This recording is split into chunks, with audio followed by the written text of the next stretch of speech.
Welcome dear students. Today we are going to discuss types of soil moisture. After covering this topic, you will be able to recall what is soil moisture. You will be able to list the various types of soil moistures and their significance. देखिए, अगर हम लोग इसमें exam point of view से बात करते हैं तो यहाँ पे एग्जाम पॉइंट ऑफ व्यू से आपको सिर्फ यहाँ से मिल सकते हैं शॉर्ट आंसर टाइप क्वेश्चंस। इसमें कुछ एक स्पेसिफिक डेफिनेशंस हैं। पूरी सॉइल का सबसे छोटा टॉपिक यही है जिसमें आपसे कुछ एक डेफिनेशंस हैं जो कि वेरी शॉर्ट आंसर टाइप या शॉर्ट आंसर टाइप क्वेश्चंस के अंदर पूछी जा सकती हैं। आगे अगर इसके सिग्निफिकेंस की बात करते हैं, प्रैक्टिकल एप्लीकेशंस की बात करते हैं, तो ये बोलता है कि सॉइल में टोटल जितना भी पानी स्टोर होता है उसमें से कितना अमाउंट ऑफ मॉइस्चर ऐसा होगा जो प्लांट्स गेन करेंगे और कौन से वाटर को प्लांट्स गेन कर सकते हैं अपनी ग्रोथ के लिए। इसी के साथ साथ ऐसा कौन सा मॉइस्चर होता है जिसे हम ओवर ड्राइंग मेथड से रिमूव नहीं कर सकते। ऐसा कौन सा मॉइस्चर होता है जो इतना ज्यादा स्ट्रॉन्ग कनेक्टेड होता है कि जो सॉइल के पार्टिकल्स के थ्रू रिमूव ही नहीं हो सकता। तो इस तरीके से हम लोग सॉइल के अंदर उसके डिफरेंट नेचर्स को स्टडी करते हैं मॉइस्चर के बेसिस पे, जिसे हम लोग पढ़ते हैं under the category of types of soil moisture. तो let us start with what is soil moisture and what are its different types. देखिए, अगर हम लोग बात करते हैं, हमारे पास जो डेफिनेशन है, हमारे पास डेफिनेशन है सॉइल मॉइस्चर। तो सॉइल मॉइस्चर का मतलब ये है, सॉइल मॉइस्चर बोल सकते हो, इसी को सॉइल वाटर भी बोल सकते हो। वो अमाउंट ऑफ मॉइस्चर, वो अमाउंट ऑफ वाटर जो सॉइल के वॉइड्स में स्टोर हो चुका है किसी कारण से और जो आगे फर्दर मूव कर सकता है under the different applications, basically जिसकी वजह से सॉइल के नेचर, सॉइल की प्रॉपर्टीज चेंज होगी, उस सभी टाइप के मॉइस्चर को नाम दिया जाता है सॉइल मॉइस्चर। सिंपल सी लैंग्वेज में सॉइल मॉइस्चर या सॉइल वाटर की जो डेफिनेशन होगी वो डेफिनेशन होगी the water stored, water which gets stored in the soil voids or which is present in the soil voids is known as soil moisture or soil water। तो definition से ही शुरुआत करते हैं। सबसे पहले तो डेफिनेशन ये बोलती है soil moisture is defined as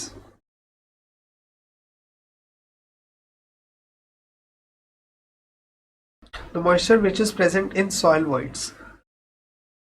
अब बात आती है कि इसको किस तरीके से हम लोग डिवाइड करते हैं।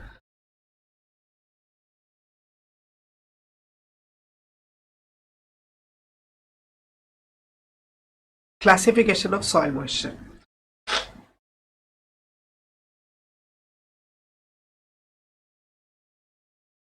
सॉइल मॉइस्चर को हम टोटल 4 कैटेगरीज में डिवाइड करते हैं।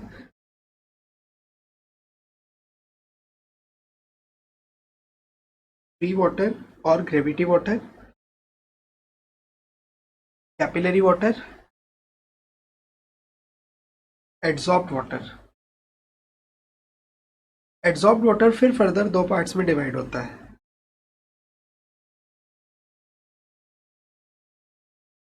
Hygroscopic, second one is film water. तो अभी हम लोग वन बाय वन इन सब के बारे में डिस्कस करेंगे। सबसे पहले हम स्टार्ट करते हैं फ्री वाटर से। फ्री वाटर ये बोलता है ऐसा पानी, वो पार्ट ऑफ वाटर या वो पार्ट ऑफ मॉइस्चर जो सॉइल के वॉइड्स के अंदर फ्रीली एग्जिस्ट करेगा, फ्रीली मूव करेगा। या दूसरे तरीके से हम ये बोल सकते हैं कि ऐसा मॉइस्चर जो हमेशा मोशन में रहे, मूवमेंट में रहे continuously from top to bottom ground surface, उस वाटर को नाम दिया जाता है फ्री वाटर। अब इसमें सिर्फ और सिर्फ ग्रेविटेशनल फोर्सेस लगते हैं, इसके अलावा और कोई भी मैकेनिकल और आर्टिफिशियल फोर्सेस नहीं लगते, जिसकी वजह से हम लोग इसे ग्रेविटी वाटर भी बोलते हैं। It is also known as gravity water. तो देखिए, मेनली इसके अंदर जो पॉइंट्स की अगर बात करें तो पहला पॉइंट था मेरे पास फ्री वाटर से रिलेटेड, this water remains in the movement, this water remains in the movement from top to bottom.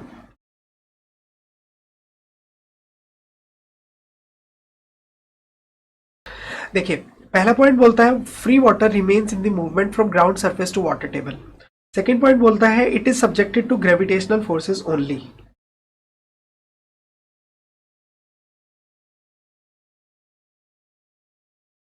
Third point बोलता है इसी में, अगर नेक्स्ट पॉइंट की बात करते हैं तो ग्रेविटेशनल फोर्सेस के बाद जितने भी डिफरेंट लॉज होते हैं, laws of hydraulics and mechanics, वो सभी के सभी डिफरेंट लॉज यहां पर एप्लीकेबल हैं।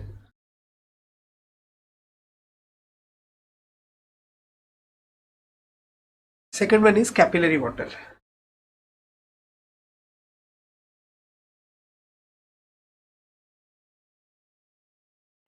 ग्राउंड सरफेस से नीचे कुछ एक स्पेसिफिक डेप्थ के ऊपर एक वाटर टेबल प्रेजेंट है और वाटर टेबल में अब ये बोलता है कि कैपिलरी मॉइस्चर की शुरुआत करते हैं। कैपिलरी मॉइस्चर ये बोलता है कि वाटर टेबल से अबव जो सॉइल है, इस सॉइल के अंदर इंटरकनेक्टिंग कैपिलरी ट्यूब्स होती हैं। इन कैपिलरी ट्यूब्स के अंदर मॉइस्चर अपवर्ड डायरेक्शन में राइज करने की कोशिश करता है, तो वो पार्ट ऑफ मॉइस्चर जो अपवर्ड डायरेक्शन में राइज कर जाएगा उस पार्ट को नाम दिया जाता है कैपिलरी वाटर। तो पहला पॉइंट यहाँ पे यही है।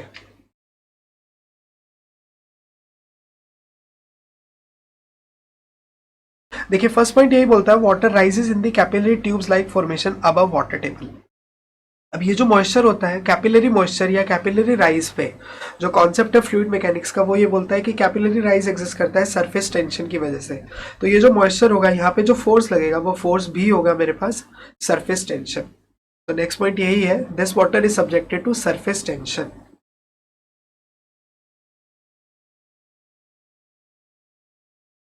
देखिए नेक्स्ट पॉइंट ये बोलता है कि ये एक ऐसा वाटर है, इनफैक्ट ये चारों वाटर में से सिर्फ यही वाटर ऐसा है जो लूज फोर्सेस के साथ कनेक्ट होने के कारण से प्लांट्स बड़ी आसानी से इस पानी को गेन करते हैं अपनी ग्रोथ के लिए। ये पॉइंट काफी इंपॉर्टेंट है, ये आपसे इंटरव्यूज में भी काफी पूछा जा सकता है, कंपटीशन एग्जाम्स में भी बहुत आता है ये वाला पॉइंट, और इसके साथ साथ ये थ्योरी एग्जाम्स के अंदर भी काफी बारी आ जाता है। कैपिलरी वाटर का मेनली एप्लीकेशन क्या है? कैपिलरी वाटर की मेनली जो एप्लीकेशन आपके पास एग्जिस्ट करेगी ये आएगी ग्रोथ ऑफ प्लांट्स।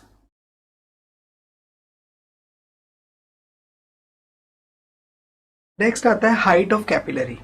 देखिए according to fluid mechanics height of capillary का फॉर्मूला होता है ये 40 cos alpha upon gamma W into D. यहाँ पर टी होता है surface tension, alpha is contact angle, gamma W is unit weight of water and D is size of capillary tube, diameter of capillary tube. अब soil के case में height of capillary is inversely proportional to particle size, या फिर हम लोग लिख सकते हैं वॉइड साइज। अब वॉइड साइज जिस भी सॉइल में जितना ज्यादा होगा उसमें हाइट ऑफ कैपिलरी उतना कम होगा। तो इसके बेसिस पे यहां से ये वाला पॉइंट लिखा जा सकता है कि वॉइड साइज मैक्सिमम होता है ग्रेवल्स में, तो इसका मतलब ग्रेवल्स में हाइट ऑफ कैपिलरी सबसे कम, ग्रेवल्स के बाद सैंड, सैंड के बाद सिल्ट, सिल्ट के बाद क्ले। तो इस तरीके से ये बनता है मेरे पास कैपिलरी मॉइस्चर का ऑर्डर कि कौन सी सॉइल में कितना कैपिलरी मॉइस्चर एग्जिस्ट करेगा, gravel, sand, silt and clay. देखिए अभी हमने जाना कि कैपिलरी जो भी हमारा सॉइल मॉइस्चर होता है किसे कहते हैं, सॉइल मॉइस्चर कितने पार्ट्स में इसे डिवाइड किया जाता है, कैपिलरी मॉइस्चर क्या है और फ्री मॉइस्चर क्या है। Next moisture is adsorb moisture. देखिए जो वर्ड एड्सॉर्ब है, एड्सॉर्ब का मतलब होता है सरफेस फिनोमिना। नॉर्मली सॉइल के पार्टिकल्स के ऊपर, ये आपके पास एक सॉइल का एक गिवन पार्टिकल है, जब सॉइल के पार्टिकल के ऊपर moisture in the form of layers जब भी प्रेजेंट होगा तो इस टाइप के मॉइस्चर को नाम दिया जाता है। ये जो भी लेयर्स की फॉर्म में प्रेजेंट है इस टाइप के हर टाइप के मॉइस्चर को हम लोग नाम देते हैं एड्सॉर्ब मॉइस्चर। तो water present in the form of layers. अब ये मॉइस्चर लेयर्स की फॉर्म में किस कारण से प्रेजेंट होता है? Due to surface forces, due to strong surface forces. अब उन स्ट्रॉन्ग सरफेस फोर्सेस के अंदर अट्रैक्टिव फोर्सेस भी हो सकते हैं, एडहेसिव फोर्सेस भी हो सकते हैं, कोहेसिव फोर्सेस भी हो सकते हैं, किसी भी टाइप के फोर्सेस इसमें एग्जिस्ट कर सकते हैं। तो पहला point, this moisture is connected due to strong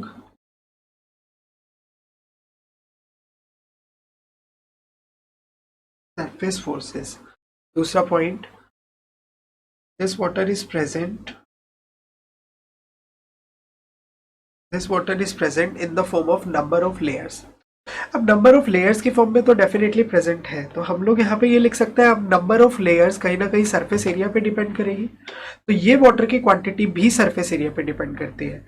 adsorbed water is directly proportional to specific surface. किसी भी सॉइल का एड्सॉर्ब्ड वाटर इसी सॉइल के स्पेसिफिक सरफेस पे डिपेंड करेगा। जैसे जैसे स्पेसिफिक सरफेस बढ़ेगा एड्सॉर्ब्ड वाटर की क्वांटिटी बढ़ेगी। अब स्पेसिफिक सरफेस क्या था, इसको हम लोग डिस्कस कर चुके हैं सॉइल स्ट्रक्चर में। स्पेसिफिक सरफेस हम लोग लिखते थे ratio of area upon mass, जिसके लिए अप्रोक्सीमेटली हमने लिखा था 6 upon D.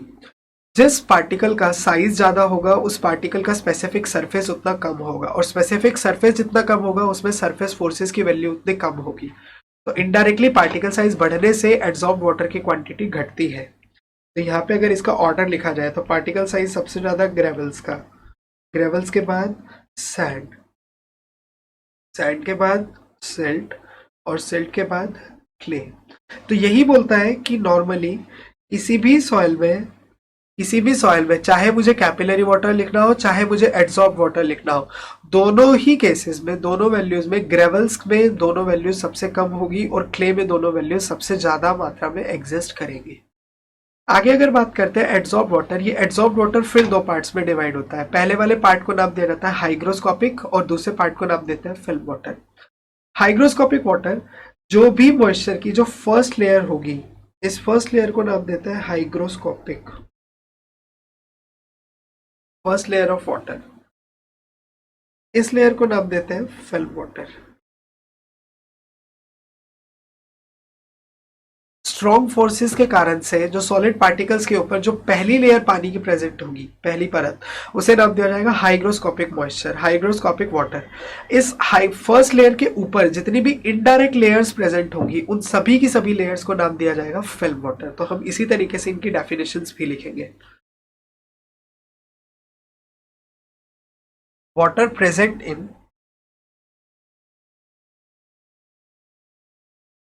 first layer of adsorbed water,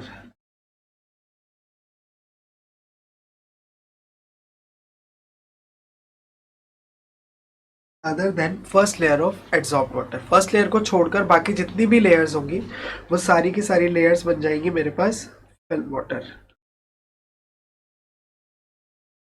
तो अभी हमने जाना कि एड्सॉर्ब वाटर क्या होता है, इसको किस तरीके से डिवाइड करते हैं, कौन सी सॉइल में ज्यादा वैल्यू होती है, कौन सी सॉइल में कम वैल्यू होती है। देखिए लास्ट है मेरे पास स्ट्रक्चरल वाटर। स्ट्रक्चरल वाटर ये बोलता है कि ऐसा वाटर जो पार्टिकल्स के वॉइड्स के अंदर स्ट्रॉन्ग कनेक्टिंग फोर्सेस के कारण से प्रेजेंट होगा। अब कनेक्टिंग फोर्सेस कौन कौन से हो सकते हैं, मे बी एनीथिंग। जो भी वाटर क्रिस्टल्स के फॉर्म में सॉइल के वॉइड्स में प्रेजेंट होगा, खास तौर पे क्रिस्टल्स, केमिकली कंबाइंड क्रिस्टल्स में, उस सभी वाटर को नाम दिया जाएगा स्ट्रक्चरल वाटर। ये वाटर इतने ज्यादा स्ट्रॉन्ग फोर्सेस से कनेक्टेड होता है कि इस वाटर को हम ओवन ड्राइंग मेथड से भी रिमूव नहीं कर सकते। ओवन ड्राइंग मेथड हम डिस्कस कर चुके हैं कि सॉइल के वॉइड्स में से पानी को निकालने के लिए हम लोग 105 डिग्री से 110 डिग्री सेंटीग्रेड टेम्परेचर के आसपास सॉइल को हीट करते हैं। लेकिन oven drawing method hygroscopic water, capillary water और फिल्म वाटर को तो रिमूव कर सकता है, लेकिन स्ट्रक्चरल वाटर को ये भी रिमूव नहीं कर सकता। इनफैक्ट ये वाला पॉइंट भी बहुत आता है, it is the only water which can not be removed by oven drawing. ठीक, तो अब सवाल उठता है कि अगर मुझे स्ट्रक्चरल वाटर को रिमूव करना हो तो कैसे करना होगा। तो स्ट्रक्चरल वाटर को रिमूव करने के लिए मुझे पार्टिकल्स के बीच में क्रिस्टल्स को तोड़ना होगा, इनके वाटर क्रिस्टल्स को तोड़ना होगा, और वाटर क्रिस्टल्स को तोड़ते ही स्ट्रक्चरल वाटर रिमूव हो जाएगा। तो फर्स्ट डेफिनेशन अगर लिखते हैं तो इसकी डेफिनेशन लिखेंगे structural water, it is the chemically crystal combined water.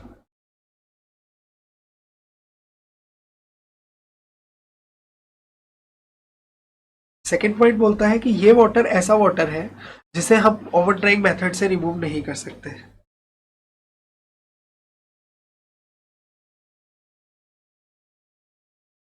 Third point ये बोलता है, थर्ड पॉइंट, कि इस वाटर को रिमूव करने के लिए क्रिस्टल्स को तोड़ना होगा।